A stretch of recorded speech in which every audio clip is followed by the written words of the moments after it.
ధ్వజస్తంభము వెనక భాగం నుంచి చేసుకోవచ్చు. ధ్వజస్తంభాన్ని దాటిన తర్వాత మందిరంలో అలాంటి నమస్కారము చేయకూడదు అనేది ఆగమశాస్త్రం మనకు తెలియచేస్తుంది. అలాగే మందిరంలో వెళ్ళినప్పుడు భగవంతునికి నేరుగా ఎప్పుడూ కూడా నిలబడకూడదు. భగవంతునికి మనము పక్కన ఉండి భగవంతుని దర్శనం చేసుకోవాలి. గర్భాలయానికి నేరుగా మనం ఎప్పుడు కూడా నిలబడకూడదు అనేటటువంటిది ఆగమశాస్త్రం మనకు తెలియచేస్తుంది. అట్లాగే చాలామంది మందిర ప్రదక్షిణ వేస్తూ ఉన్నప్పుడు మందిరం యొక్క వెనక భాగంలో అక్కడ చేతులు తాకి నమస్కారం చేస్తూ ఉంటారు.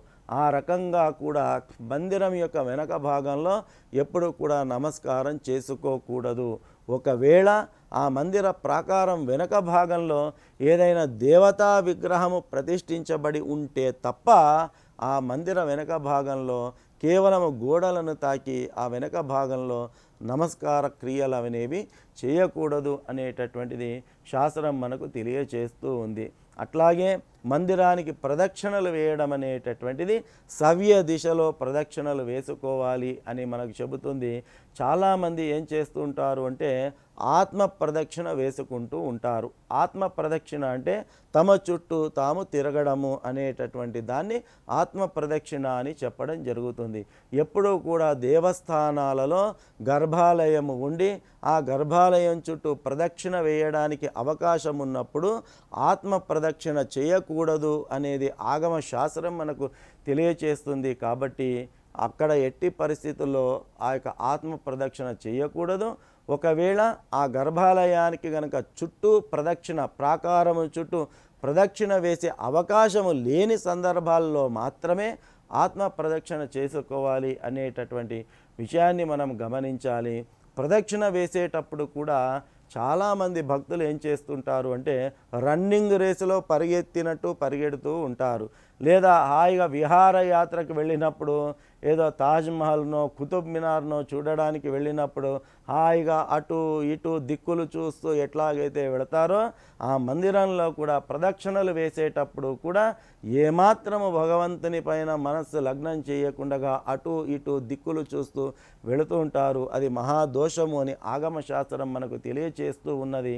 వేగంగా పరిగెత్తకూడదు, వేగంగా నడవకూడదు.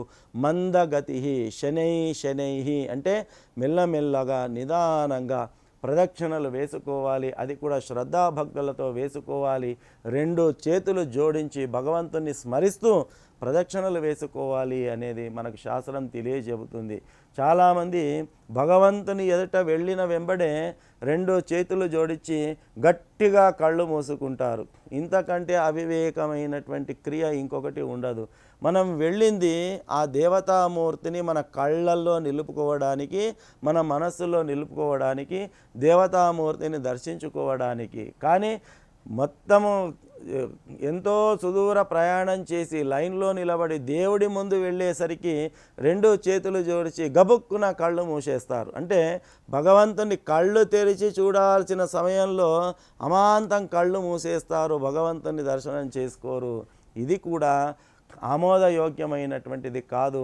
స్పష్టంగా ఈ యొక్క నేత్రాలతో పరమాత్మని మన కన్నుల్లో ఆ రూపాన్ని దివ్య మంగళ విగ్రహ మూర్తిని మన మనస్సులో నిలుపుకోవాలి అనేటటువంటిది శాస్త్రం మనకు తెలియచేస్తుంది. అంతేకాకుండా ప్రత్యేకించి ఈ యొక్క దైవ దర్శనానికి వెళ్ళినప్పుడు మనోవికారాలకు తావివ్వకూడదు అనేది శాస్త్రం మనకు తెలియచేస్తుంది. ఎందుకంటే అన్యక్షేత్రే కృతం పాపం పుణ్యక్షేత్రే వినశ్యతి, పుణ్యక్షేత్రే కృతం పాపం వజ్రరూపే దృఢస్థిత అని చెప్పి మనం ఎక్కడైనా పాపాలు చేస్తే ఆ పాపాలు కడుక్కోవడానికి అన్య ప్రదేశాలలో చేసిన పాపాలను కడుక్కోవడానికి పుణ్యక్షేత్రాలకు వెళితే అక్కడ తొలగిపోతాయట. కానీ పుణ్యక్షేత్రంలోనే పాపం చేశామనుకోండి ఏమవుతుంది? వజ్రరూపే దృఢస్థిత. వజ్రం ఎట్లాగైతే గట్టిగా ఉంటుందో ఆ క్షేత్రంలో మనం చేసినటువంటి తప్పులు పాపాలు కూడా గట్టిగా ఉండిపోతాయి, వాటిని కడుక్కునే అవకాశం ఉండదు అని శాస్త్రం మనకు చెబుతుంది. కాబట్టి మనోవికారములకు అవకాశం ఇవ్వకూడదు. మందిరములో చాలామందికి భగవంతుడిపై కంటే కూడా మందిరానికి వచ్చిన భక్తులపై దృష్టి ఎక్కువగా ఉంటుంది. ఎవరొచ్చారు, ఏం చేస్తున్నారు, ఎలాంటి బట్టలు ధరించారు, ఎలాంటి ఆభరణాలు ధరించారు, వీటిపైన మనస్సు వెళుతుందే కానీ ఆ పరమాత్ముడి దివ్య మంగళ విగ్రహం, ఆ పరమాత్ముడి కిరీటం ఎలా ఉన్నది, పరమాత్ముడి యొక్క హస్తాలు ఎలా ఉన్నాయి, పరమాత్ముడి భుజాలలో ఏ ఏ ఆభరణాలు ధరించాడు, పరమాత్ముని పాదాలు ఎలా ఉన్నాయి, పరమాత్ముడి పాదాలలో ఉన్న ఆభరణాలు ఏమిటి, పరమాత్ముడు ధరించినటువంటి వస్త్రాలు ఎలా ఉన్నాయి, పరమాత్ముడి చేత ఏ ఏ ఆయుధాలను చేతబూనాడు, ఈ రకమైనటువంటి స్పష్టమైనటువంటి దర్శనాన్ని ఆ పాదమౌళి పర్యంతం అని చెప్తాము. అంటే పాదము నుంచి పై కిరీటం వరకు. మొట్టమొదటగా దేవతా మందిరానికి వెళ్ళినప్పుడు అందరూ కూడా వెంబడే స్వామివారి యొక్క ముఖను చూసి నమస్కారం చేసుకుంటారు.